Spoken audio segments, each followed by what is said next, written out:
সীমান্তে 141 বোতল ভারতীয় ফেন্সিডিল এবং একটি মোটরসাইকেল আটক। চাঁপাইনবাবগঞ্জ জেলা প্রতিনিধির পাঠানো ভিডিও চিত্রে দেখুন বিস্তারিত।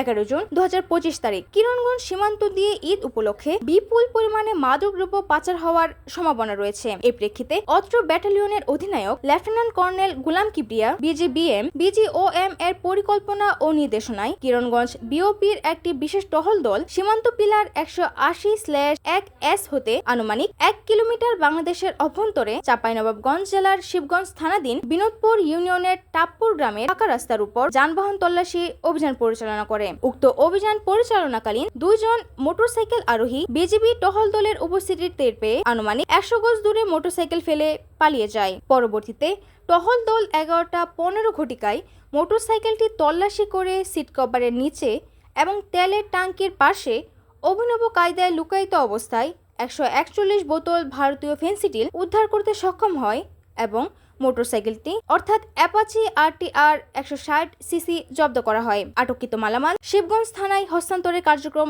চলমান রয়েছে। এ ব্যাপারে মহানন্দা ব্যাটালিয়ন 59 বিজিবি এর অধিনায়ক লেফটেন্যান্ট কর্নেল গুলাম কিবরিয়া বিজিওএম বিষয়টির সত্যতা নিশ্চিত করেছেন।